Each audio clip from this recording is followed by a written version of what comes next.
Bueno, entonces vamos a dar inicio a la charla. Les quiero presentar a nuestro gran amigo Pedro Acevedo. Pedro es médico de la Universidad Javeriana de Bogotá, oftalmólogo del Instituto Barraquer de América, fellow de córnea y segmento anterior del Instituto Barraquer de América. Luego hizo un diplomado en estrabismo en el Hospital General de México y luego un posgrado en oftalmología pediátrica en el Instituto Nacional de Pediatría de la UNAM de México. En este momento trabaja en la Fundación Madre Canguro de Bogotá, en la Fundación Hospital Misericordia y en Oftalmoláser de Neiva. Pedro es expresidente de la Sociedad Panamericana de Retinopatía del Prematuro. Adelante, Pedro, somos todo oídos. Bueno, pues muchísimas gracias. De verdad, la doctora Pilar, pues usted es una referente nacional y el doctor Castro también. Entonces, para mí es todo un honor nuevamente estar con ustedes.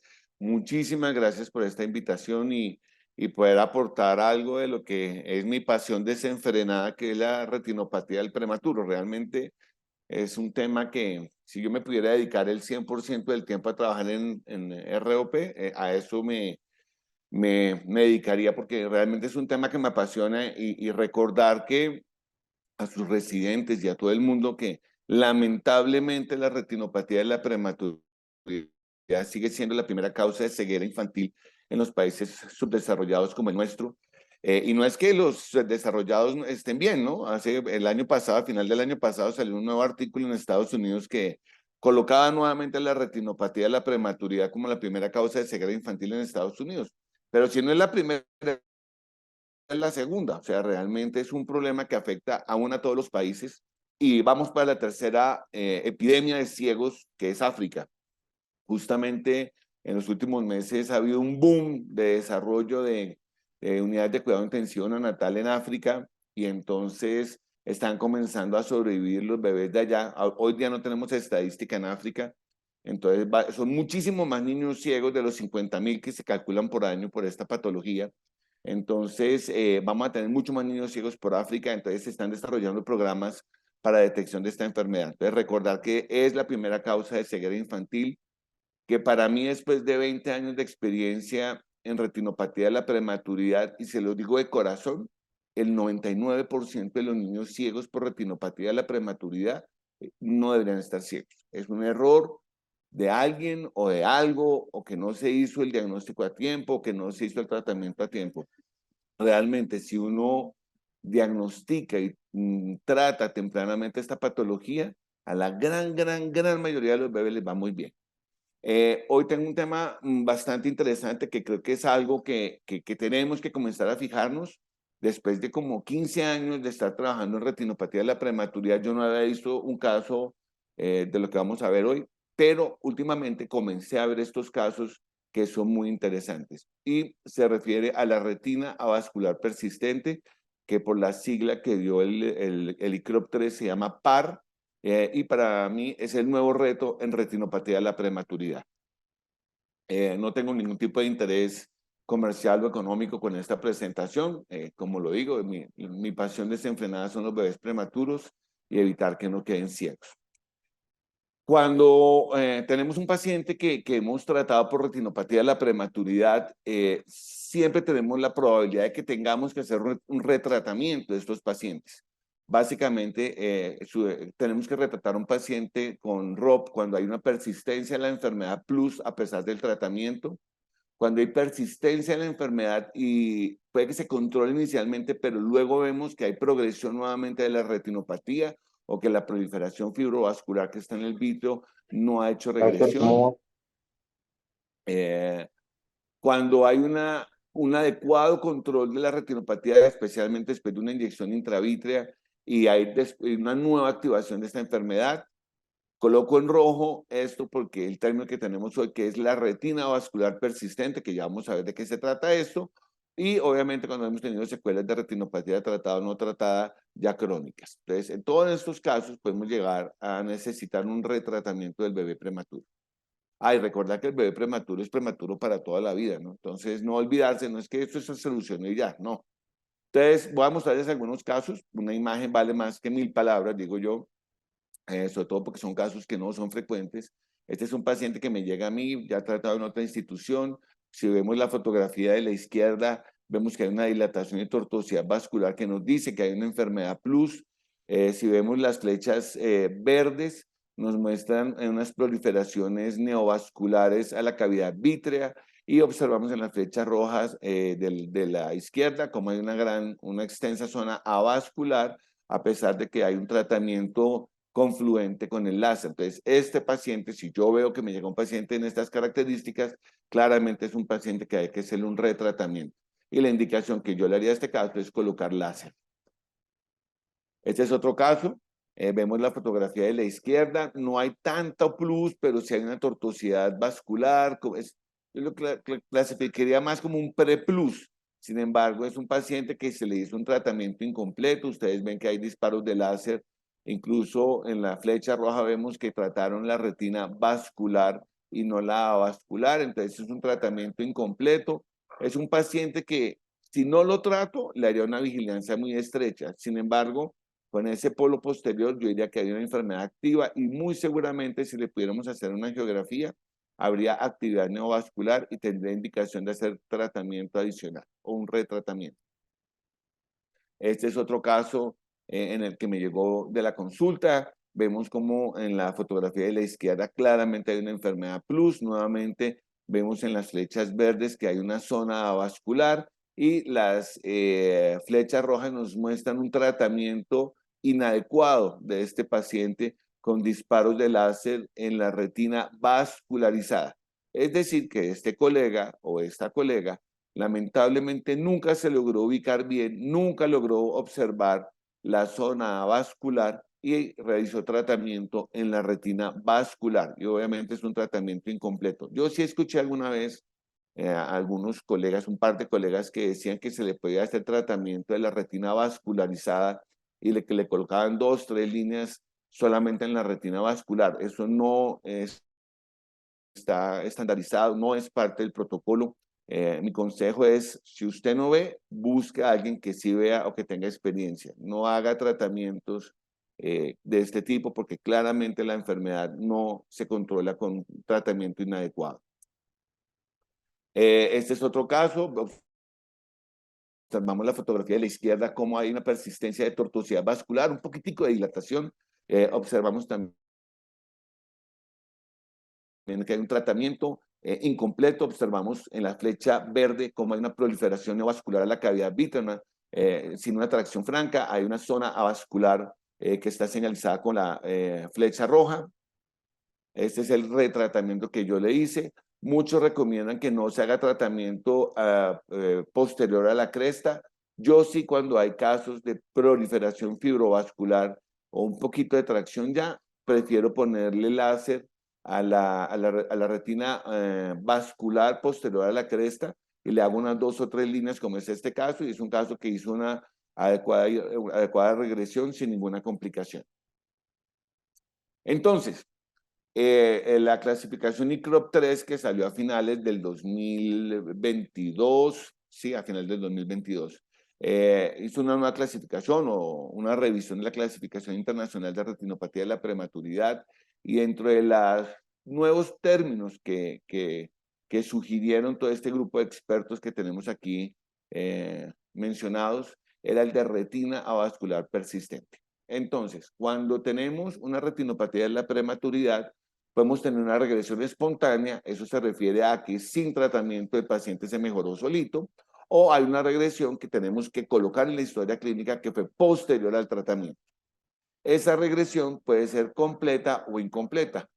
Entonces, completa cuando se vasculariza toda la retina hasta la zona 3, incompleta cuando no hay una vascularización de la periferia retiniana. Entonces, ¿cómo definimos retina avascular persistente? Como una zona de vascularización incompleta de la retina periférica. Esa es la definición. ¿Y qué problema tenemos con esa retina avascular persistente? Como lo puse entre comillas porque textualmente lo dice el artículo, es una retina avascular propensa al adelgazamiento, a que se formen agujeros, a que haya cambios degenerativos tipo látiz, y que se pueden asociar a desprendimiento de retina más tarde en la vida de ese paciente prematuro. Repito, el bebé prematuro es prematuro para toda la vida, y el ojo del bebé prematuro va a ser un ojo prematuro para toda la vida. Sin lugar a dudas, el tratamiento de la retinopatía de la prematuridad se está dirigiendo al uso de los antiangiogénicos. Es muy probable que a futuro la gran mayoría de los pacientes se traten con antiangiogénicos. Sin embargo, hoy día aún continúa siendo el gold standard el láser. Pero cada vez más vemos que estamos utilizando antiangiogénicos. Pero el uso de estos medicamentos necesita de que se haga un seguimiento clínico y angiográfico después de la inyección. Lamentablemente nuestro país, dentro de su subdesarrollo, todavía no permite que contemos con cámaras retinales que tengan angiógrafo. Ustedes en Cali tienen. Nosotros en Bogotá no tenemos una sola cámara retinal con angiógrafo, lo cual es absurdo.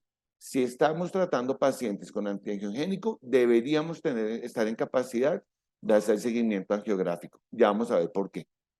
Y cuando tratamos un paciente con un antiangiogénico, tenemos que tener claro que ese paciente se le tiene que hacer un seguimiento estricto. Normalmente lo que yo hago es que los vigilo a las 24 horas, por aquello del riesgo de que haga una infección o cualquier cosa, una reacción al medicamento, te lo veo a las 24 horas, lo veo a las 72 horas y posteriormente lo veo una vez a la semana. Y la recomendación internacional en este momento es que se valore hasta la semana 52. Este es un algoritmo de lo que hace un grupo muy importante, tal vez de los más importantes en Latinoamérica, que son del grupo de la ceguera, con Hugo Quiroz, Mariana Martínez Castellanos, Linda Cernícharo, que son personas muy pilas. Y les pongo el esquema del algoritmo del tratamiento de retinopatía de la prematuridad, porque los círculos rojos son las indicaciones de uso de antiangiogénico y el círculo verde es el de láser. Entonces, imagínense que hoy día, en instituciones tan serias como la ceguera, con un programa muy bien estructurado de retinopatía de la prematuridad, la mayoría de tratamientos son con el uso del antiangiogénico. Entonces, a ese punto estamos llegando de que ya solamente, perdón, ya solamente están indicando el láser cuando hay reactivación y en ese momento se dice cirugía más láser y como que dudan con el uso del láser. Es decir, que cada vez más estamos usando antiangiogénicos a todo nivel. Entonces, cuando llegamos y tratamos a un paciente, normalmente, o recordemos que un paciente prematuro normalmente se trata entre la semana 34 y la 37. Ahí es cuando el bebé prematuro se complica y requiere tratamiento.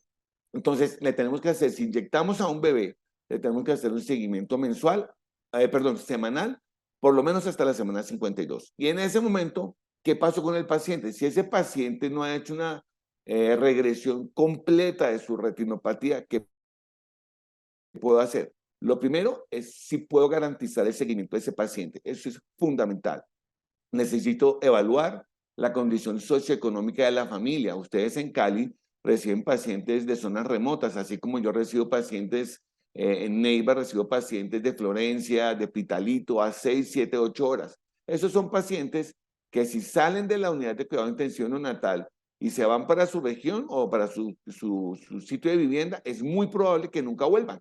Entonces yo tengo que tomar una decisión sobre ese paciente si lo dejo ir con esa retina incompletamente formada o si le hago un tratamiento adicional. Bueno, también es muy importante la condición física del paciente. ¿A qué me refiero con eso? Yo he tenido un par de pacientes que en general lo que se recomienda es que si el paciente llega a la semana 52 y no se garantiza el seguimiento, trátelo, póngale láser.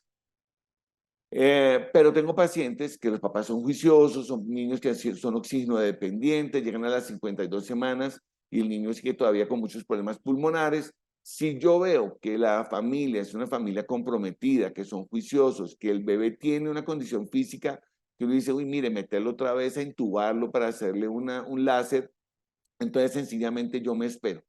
Tengo el caso de una niña que yo inyecté con una neumopatía severa y esa chiquita la estuve vigilando mensualmente hasta las 52 semanas, la vi semanalmente y a partir de ahí la vi cada 15 días y después mensualmente hasta los 3 años y medio cuando ya dejó de ser oxígeno dependiente y con el neumólogo nos autorizó a que ya se le podía hacer una anestesia general. Y pues en ese momento se pasó y se hizo el tratamiento de esa retina vascular persistente, ¿vale? Entonces tenemos que ser claros que estos pacientes hay que hablarles de frente a los papás, decirles que a pesar de que se le trató y que la enfermedad está controlada, se puede reactivar y el niño se puede quedar ciego y hay que comprometerlos con un documento o por un seguimiento de trabajo social, si es que están en plan canguro. Todos los planes canguros tienen una trabajadora social, entonces se le tiene que hacer un seguimiento a esos pacientes y comprometerlos a que vayan a los controles oftalmológicos. Y como les mencionaba, sin duda, estos pacientes inyectados deberían manejarse o hacerse un control angiográfico en el tiempo. Y en cuanto al seguimiento angiográfico, sin duda el aparato que mejor nos funciona o que está estandarizado a nivel mundial, que es el que más se utiliza, es la RedCam 3. El problema es el costo de estos aparatos. Por eso en Bogotá no tenemos uno. Yo que manejo tanta retinopatía, quisiera tener uno, pero pucha, nadie me va a dar un aparato de $135.000 para tomarle fotos a los niños. Entonces, eso hay que generar unas políticas de salud pública para que el mismo gobierno y el mismo Ministerio de Salud tenga un aparato de estos por región, 1 o 2 aparatos para poder hacer seguimiento. Si ustedes ven las fotografías de la derecha, son ejemplos de la RedCam, pero quiero que se fijen en la fotografía del centro, que ustedes ven y realmente uno no ve tanta actividad neovascular, se ve el borde fibroso, pero sin mayor actividad neovascular, y al momento de hacer la angiografía sí se ve una gran carga neovascular. Igual que en la fotografía de abajo, cuando se ve en esa composición, se ven esos botones neovasculares en la periferia y que pues en teoría indicarían que hay una actividad de la enfermedad y que habría que hacer un retratamiento. Esto es lo que normalmente deberíamos observar en un paciente inyectado. Es un ejemplo también de la ceguera de México. Se observa cómo el paciente está a las 37 semanas y a las 49 se le hace un nuevo estudio angiográfico y hay una retina totalmente sana sin actividad neovascular. Eso es lo que por protocolo se le debería hacer a todo niño que esté inyectado con un antiangiogénico para hacer el seguimiento y garantizar que está curado como tal. Este estudio me pareció muy interesante porque habla que hasta un 30% de los pacientes inyectados con antiangiogénico tienen neovascularización residual. Y ojo, hasta un 40%, o sea, casi la mitad de los pacientes con actividad neovascular no son observables a la oftalmoscopía indirecta. Seguramente el doctor Castro, que es un super megatetra experto, sí, se puede dar cuenta, pero la gran mayoría de los cristianos que evalúan bebés prematuros de pronto no tienen la experiencia y se les pasa eso. Imagínense, hasta 40% no ven o no logran detectar esa neovascularización. De ahí la importancia del seguimiento angiográfico. ¿Y qué pasa si no hacemos un seguimiento adecuado a estos pacientes que inyectamos? Y como les digo, cada vez se están inyectando más pacientes. ¿Qué puede pasar con esto? Repito, una imagen vale más que 1000 palabras. Vamos a comenzar a ver algunos casos. Este es un paciente que yo recibí fue el primer caso que tuve, fue hace como 5 años, 5 o 6 años. Un paciente que en ese momento tenía 8 años con un antecedente de retinopatía de la prematuridad que había sido inyectado y me llega con este tipo de lesiones. Observamos en la fotografía de la izquierda, la flecha roja nos indica dónde es el límite, hasta dónde llegó la retina vascular y se interrumpió la vascularización. Y en la periferia, las flechas verdes nos muestran unas degeneraciones tipo látiz con unos agujeros, claramente con unos agujeros retinianos. En la fotografía de la derecha, pues se observa también degeneraciones tipo látiz y la foto de más a la derecha observamos cómo hay como una fibrosis subretiniana, o sea, la retina sí siguió creciendo, pero hay unos cambios fibróticos subretinianos asociados a lo que fue una retinopatía de la prematuridad. Como si ustedes ven este caso, no sé si el doctor Castro me corrija, pues yo lo primero que pensé, pucha, tiene un agujero, le tengo que poner láser y sellarle ese agujero. Entonces fui y le puse láser, que es lo que se observa en la fotografía de la izquierda, le puse láser y a los 15 días el paciente tenía ese pequeño agujero que vemos en la fotografía de la izquierda señalizado con la flecha verde. Obviamente se me pararon los pelos, lo presenté en el grupo de la Sociedad Panamericana de ROP Hubo quien dijo que mejor hacerle una banda con viterectomía, otros me dijeron que póngale más láser, hágale láser 360 grados. Yo lo comenté con el retinólogo de Neiva y decidimos que le colocaba más láser y eso fue lo que hice. Entonces observamos en las fotografías de la derecha, es el láser complementario, le hice el láser 360 grados en la retina vascular cerca al borde que tenía anotado y que les mostré en las fotografías anteriores. Y este niño ya lleva 5 años y le ha ido muy bien, que claramente tiene riesgos de hacer un desprendimiento de retina, claramente tiene riesgos y obviamente lo manejo con todas las medidas generales. No puedes jugar fútbol y cabecear balones, puedes trotar, puedes hacer lo que quieras, pero es un paciente con un riesgo de desprendimiento de retina futuro. Y me comenzaron a llegar más casos, y más casos, y más casos. Este es otro paciente con antecedente de retinopatía de la prematuridad, inyectado con antiangiogénico hace creo que 10 años, más o menos. Este es un pelado que ya tiene 12 años. Observamos en la primera fotografía de la izquierda como hay una membrana en el área macular. Ese se le hizo un OCT que lamentablemente no tengo con buena calidad, no lo quise presentar, pero tiene en la tomografía una membrana que no tracciona la mácula, pero sí es gruesa. Y hacia la periferia, ustedes ven en las flechas verdes donde está el borde de crecimiento retiniano que se fibrosó. Lo que uno ve es que ese tejido está como fibrótico.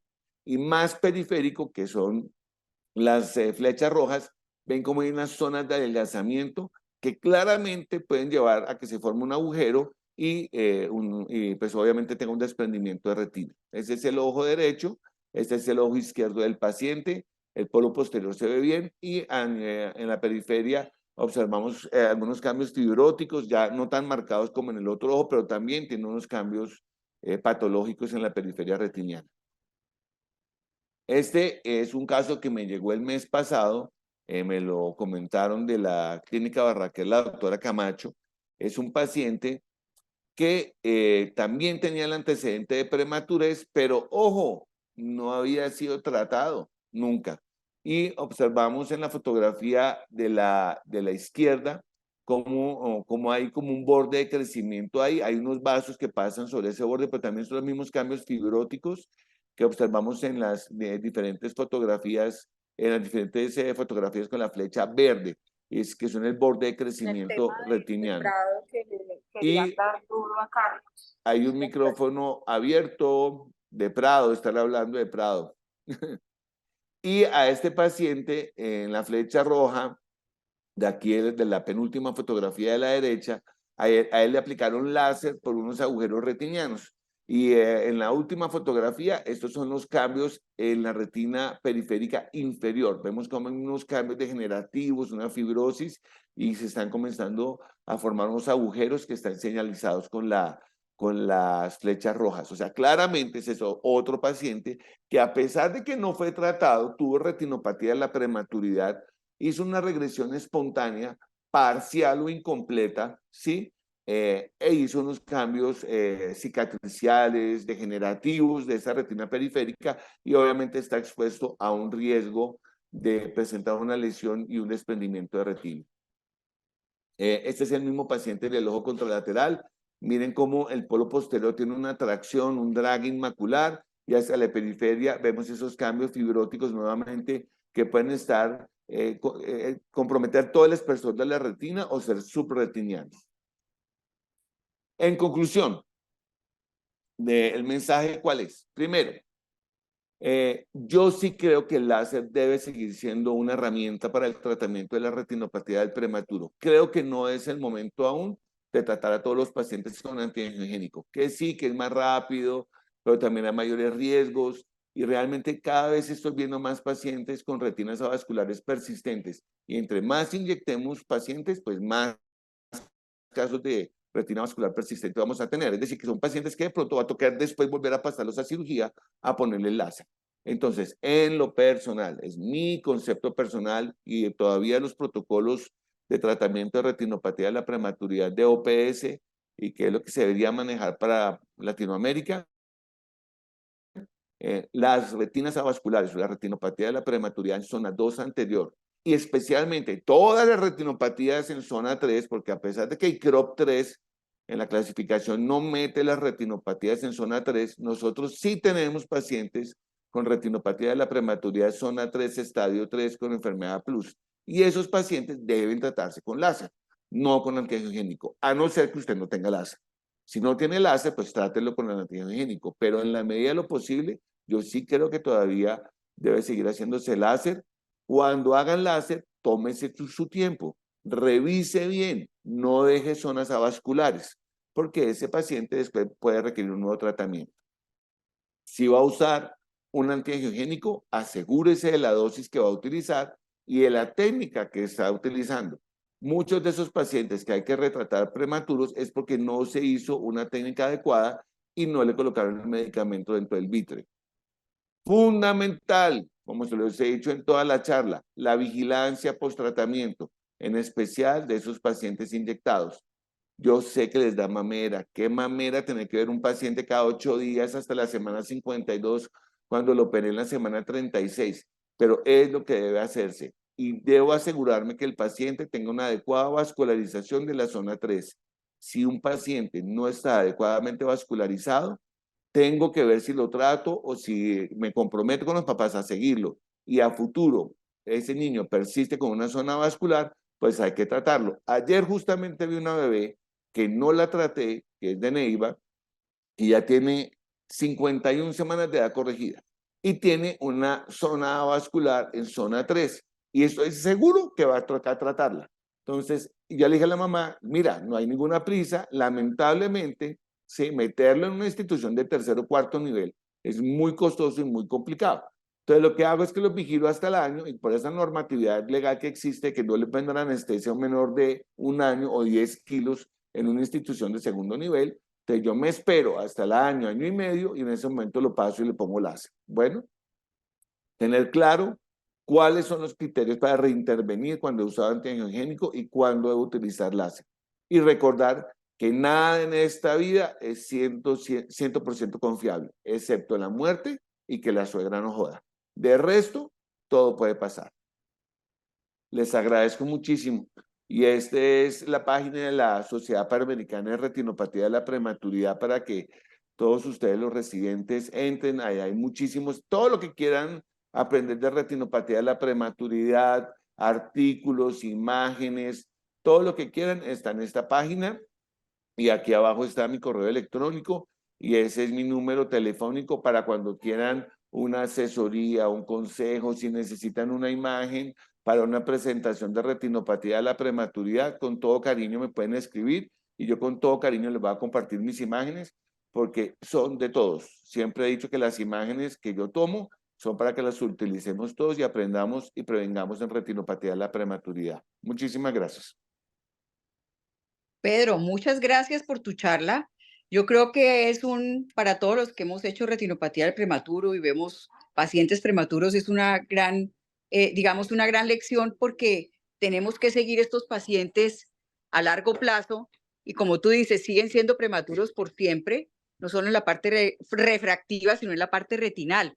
Esa retina avascular que queda es una retina frágil, es una retina que realmente es susceptible de todo lo que tú dices, de degeneración latis, de agujeros, desprendimiento, y la parte fibrótica, que es lo que queda de cicatriz de lo que era la proliferación vascular y la proliferación a nivel intrarretinal, esa es la que queda de pronto traccionando y empieza a ser problemática posteriormente. Por eso veo que tiene toda la lógica hacerle láser y no ponerle más antiangiogénico, porque tú ya la parte de angiogénesis exagerada la controlaste con el antiangiogénico, pero la parte de la debilidad y la parte de esta retina que queda sin vasos, no la estás tratando con eso, no tienes cómo tratarla con eso.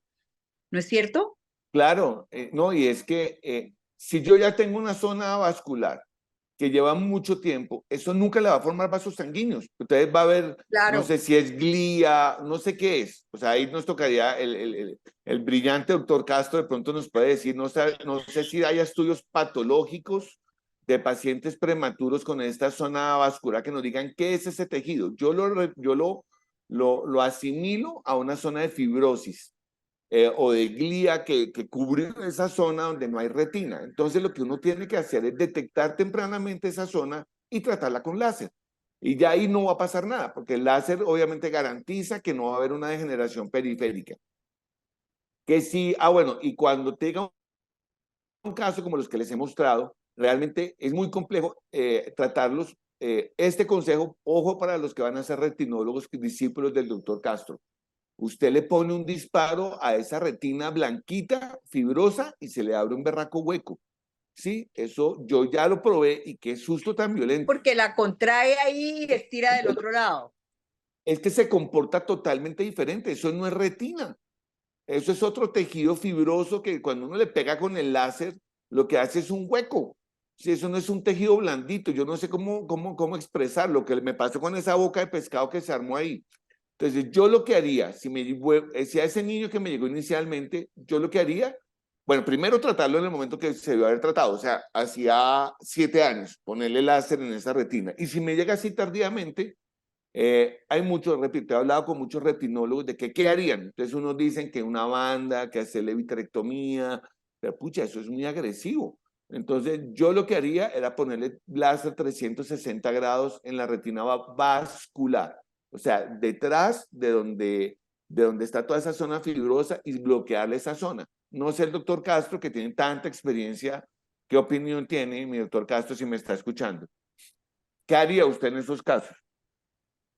Claro, muchas gracias, Pedro. Creo que tu charla confirma algo que yo pues tenía la sospecha, porque yo no trabajo ROP, aquí está como muy compartamentalizado y muy dedicado a cierto grupo de oftalmólogos pediátricos que han sido liderados pues por Pilar y Claudia Zuluaga y han formado pues todo un equipo para manejar ROP. Entonces, pues yo veo ese ROP tardío, pues ya los adultos, adolescentes con las complicaciones, y por eso comparto totalmente lo que has dicho.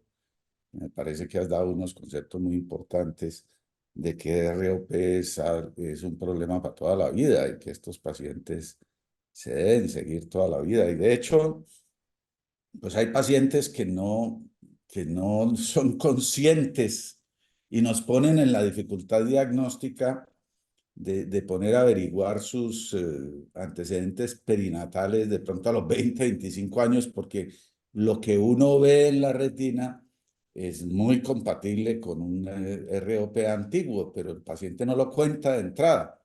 Y solo pues interrogando, investigando, es que uno dice, bueno, este se le desprendió la retina porque tuvo un RP que no fue tratado o fue maltratado.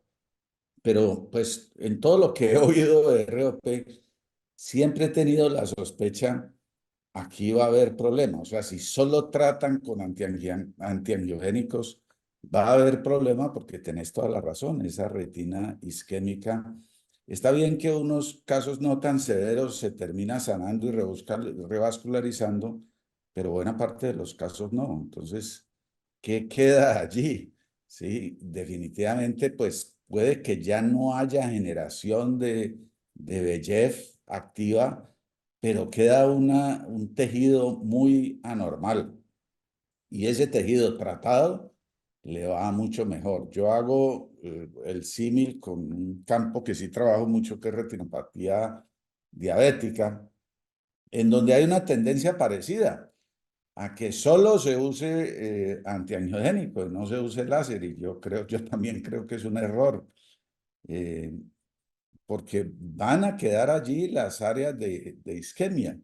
Y esos pacientes se hacen dependientes del antiangiogénico durante años y años. Y hay gente que le parece que eso tiene sentido y que eso tiene lógica, seguir inyectando años a un diabético.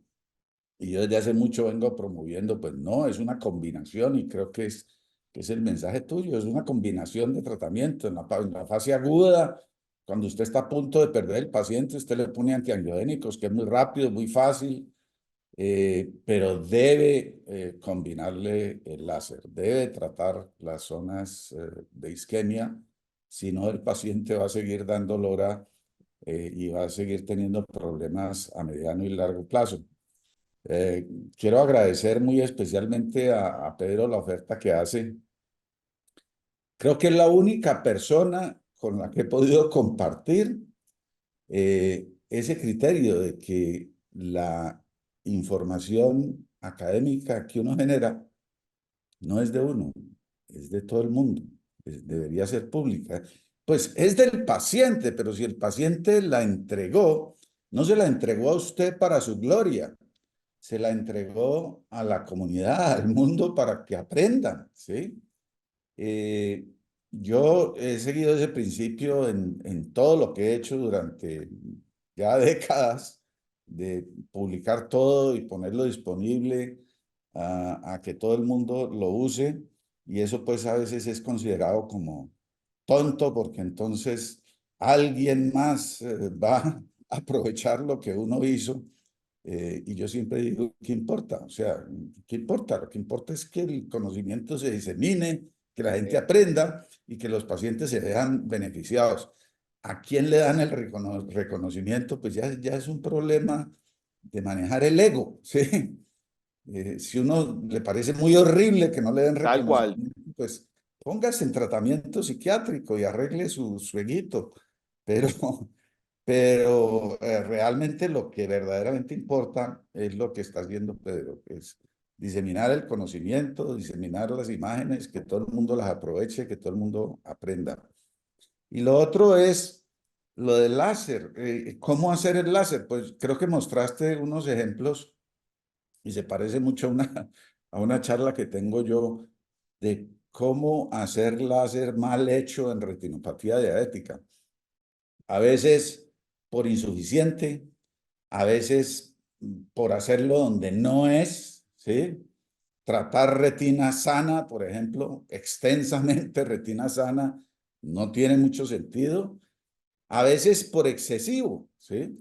Que sería el ejemplo de coger y tratar toda la retina periférica y luego buena cantidad de retina sana con láser muy intenso. Y a veces por la intensidad. Yo he sido muy promotor de que el láser se debe hacer, y no tengo experiencia en ROP, así que no puedo dar un consejo específico, pero que uno no debe buscar blanco tiza en el disparo, sino que uno debe buscar un gris suave.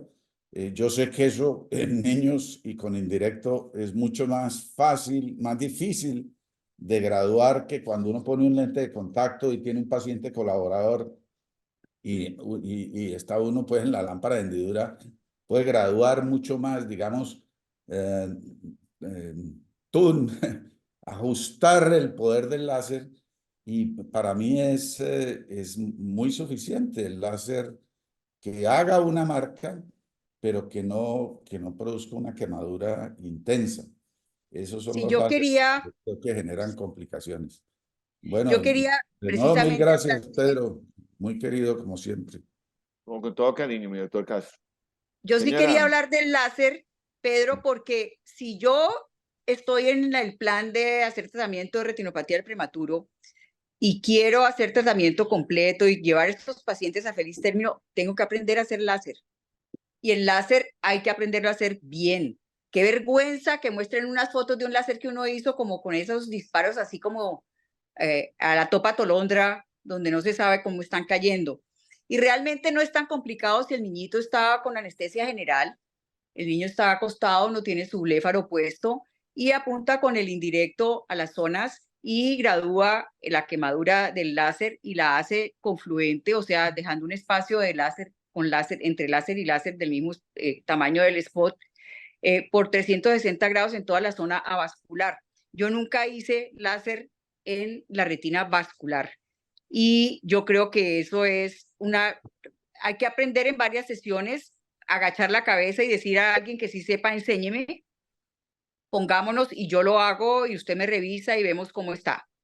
Y es algo que se aprende y se aprende bien hecho, pero hay que hacerlo bien hecho, no decir yo sí, yo le hago láser, salgo con 3 disparos, cobro el láser y resulta que no hice nada.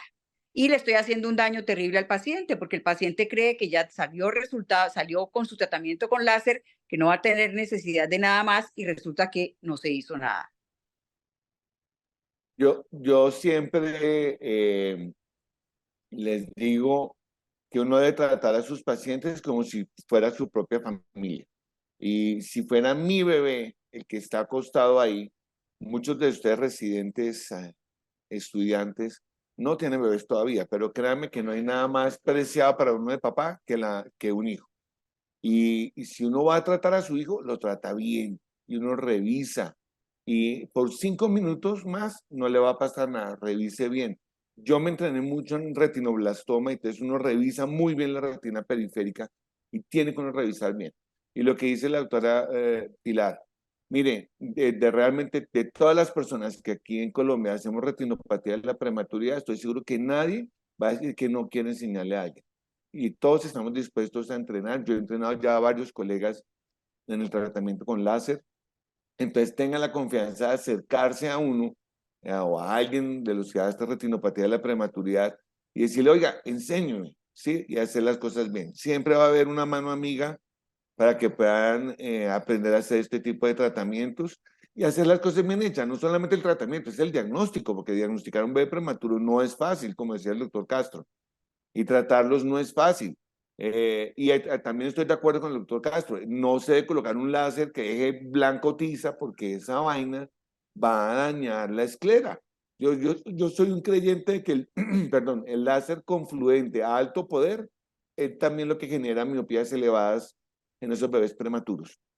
No tiene que ser confluente, se debe dejar un diámetro de disparo entre disparo y disparo, y como muy bien lo dijo el doctor Castro, con que sea gris, o sea, el menor poder posible que deje una marca gris en la retina, es suficiente para hacer la cicatriz y tener el objetivo que es evitar la progresión de la enfermedad.